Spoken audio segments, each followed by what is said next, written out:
फरवरी 2023 में तन्वी के पिता तरुण रवि के पास फोन करते हैं और कहते हैं कि रवि जी, मैंने आपका प्रोफाइल जीवन साथी ऐप पर देखा है और मैंने अपनी बेटी तन्वी को भी आपका प्रोफाइल दिखाया है। आप मेरी बेटी को इतना पसंद आ गए हैं कि वो 1 करोड़ रुपए पैकेज वाले लड़के से शादी करना को मना कर रही है और जिद कर रही है कि वो आपसे शादी करेगी। फिर तरुण रवि के गांव बिहार जाते हैं, जहां पर रवि के माता पिता एक झोपड़ी में रह रहे थे, यानी बिल्कुल बेहद गरीब परिवार था रवि का। तो फिर रवि की मां ने तन्वी के पिता तरुण से कहते हैं कि देखिए, आप बड़े लोग हैं, आपकी बेटी डॉक्टर की पढ़ाई की है, वो मेरे इस घर में कैसे रह पाएगी। जिस पर तरुण कहते हैं कि देखिए बहन जी, मैंने अपनी बेटी को इतना अच्छा संस्कार दिया है कि आप उससे जहाँ रखेंगे वो वहाँ एडजस्ट कर पाएगी। फिर क्या था, जून 2023 में तरुण और तन्वी की शादी हो जाती है। लेकिन शादी होने के मात्र 2 महीने बाद जो ससुर अपने दामाद रवि को कोहिनूर का हीरा बता रहा था, वही ससुर अपने दामाद के पास फोन करता है और कहता है कि किस तरह के इंसान हो तुम, शादी के 2 महीने बीत गए और अभी तक तुम मेरी बेटी तन्वी को हनीमून पर लेकर नहीं गए हो। किस जमाने में जी रहे हो, मेरी बेटी से पानी मांग कर पीते हो। मेरी बेटी तुम्हारी नौकर है क्या? तुमने मेरी बेटी को नौकर समझ रखा है। ये सब बात सुनते ही रवि पूरी तरह चौंक जाता है और फिर सोचने लगता है कि ये क्या बात हुई। तन्वी तो मेरी पत्नी है, अगर मैंने उससे 1 गिलास पानी मांगकर पी लिया तो फिर क्या गलत कर दिया। लेकिन रवि को कहाँ पता था कि जो शादी से पहले तरुण रवि से चिकनी चुपड़ी और मीठी मीठी बातें कर रहा था, दरअसल वो एक जाल बिछा रहा था जिसमें रवि धीरे धीरे फंसता चला गया। और आज रवि उस सिचुएशन में है कि ना तो उसे हंसा जा रहा है और ना ही उसे रोया जा रहा है। दरअसल जो रवि है वो बिहार के जहानाबाद के रहने वाला है। जब रवि की उम्र मात्र 6 महीने की थी तो उसके पिता का इतना बड़ा एक्सीडेंट हुआ था जिसमें रवि की बड़ी बहन की मृत्यु हो गई और रवि के पिता का एक पैर ही चला गया। और अब तब से लेकर अब तक रवि के पिता बैसाखी के सहारे ही चलते हैं। और उसी स्थिति में रवि के पिता ने एक प्राइवेट स्कूल में पढ़ाना शुरू किया और उससे जो कुछ पैसा मिलता अपने पेट काटते हुए रवि और रवि के छोटे भाई को पढ़ाने की कोशिश किए और सफलता भी मिली।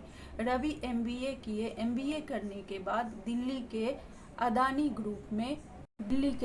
ग्रुप में रवि की जॉब लग जाती है। फिर रवि के माता पिता का कहना था कि रवि, अब तुम पढ़ लिख भी चुके हो, तुम्हारी जॉब भी लग चुकी है और उम्र भी हो गई है, तो अब तुम शादी कर लो। फिर जनवरी 2023 में रवि जीवन साथी ऐप पर अपना प्रोफाइल बनाता है। फिर वहीं से शुरू हो जाता है विश्वास, प्यार और धोखे की एक खौफनाक कहानी। फिर फरवरी में तन्वी, जो डॉक्टर की पढ़ाई की हुई थी, एक डेंटिस्ट है, उसके पिता तरुण रवि के पास फोन करते हैं और वो सारी डिटेल बताते हैं और कहते हैं कि मेरी बेटी शादी करने के लिए 1 करोड़ के पैकेज वाले लड़के से शादी करने से मना कर दी है और अगर आपसे मेरी बेटी की शादी हो जाए तो मुझे दामाद के रूप में कोहिनूर का हीरा मिल जाएगा। आपके गुण तो पुरुषोत्तम राम के जैसा है। यानी रवि से इतना मीठी मीठी बातें करते हैं तरुण कि रवि ने शादी करने से पहले तन्वी और तन्वी के पिता तरुण के बारे में कुछ भी जानकारी हासिल नहीं की, इकट्ठा न कर पाया। बस तो वो तरुण की मीठी मीठी बातों में फंसता चला गया। और तरुण की और रवि की कास्ट भी सेम थी, इसीलिए रवि ने ज़्यादा कुछ जानने की कोशिश नहीं की। फिर रवि कहता है कि आप एक बार मेरे माता पिता से मिल लीजिए। फिर तरुण वहाँ पहुँच जाते हैं रवि के गांव। वहाँ बिहार में रवि के माता पिता से मिलते हैं और फिर जून 2023 में तन्वी और रवि की शादी हो जाती है। शादी होने के बाद रवि के साथ तन्वी बिहार चली आई, रवि के गांव आ जाती है। वहां पर 1-2 महीने रहने के बाद अपने सारे ज्वेलरी लेती है, अपने सारे कपड़े लेती है और वो सब कुछ चीज़ें लेकर रवि के साथ वापस नोएडा चली आती है। फिर वहाँ कहती है कि एक रस्म है जिसके लिए तुम्हें मुझे लेकर हमारे मायके चलना होगा। रवि वहाँ जाता है। वहाँ पर पहली बार रवि के साथ बदसलूकी होती है। उसको ऐसा फील कराया जाता है जैसे वो एक नौकर है और ये सब राजा महाराजा, जो तन्वी से सिर्फ शादी का करने का मकसद है कि वो तन्वी का ध्यान रख सके।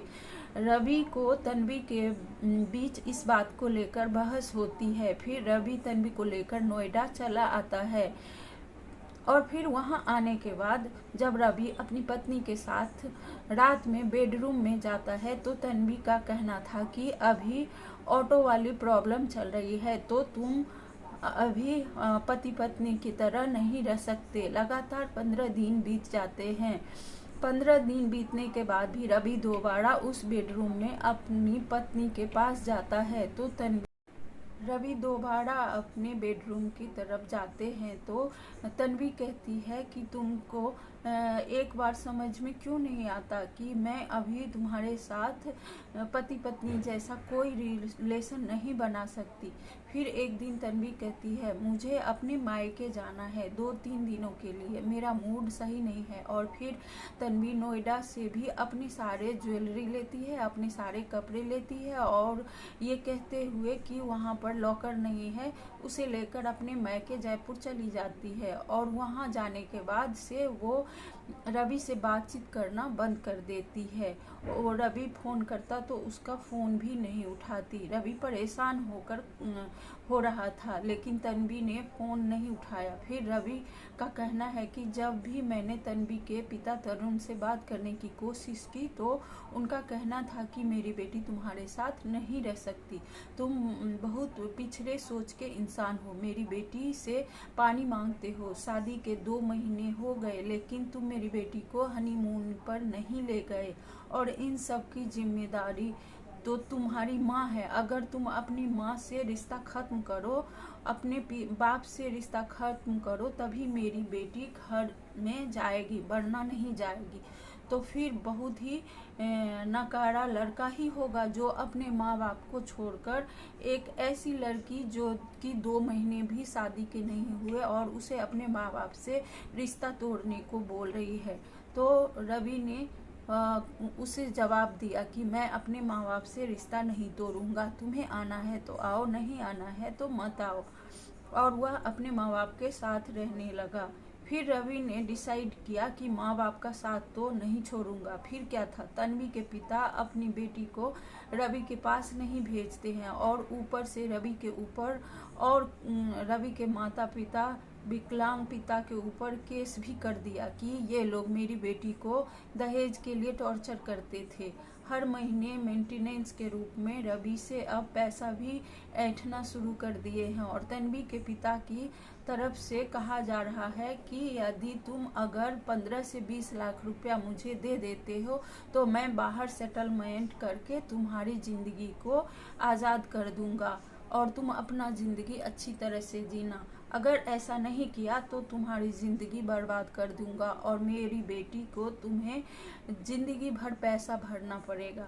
यह कैसा रिश्ता है जो एक धोखे से शुरू होता है और एक अभी तक ये केस कोर्ट में चल रहा है। आप लोगों को ये कहानी कैसी लगी, आप लोग प्लीज़ कमेंट में ज़रूर बताएं और मेरे पेज को फॉलो करें। धन्यवाद।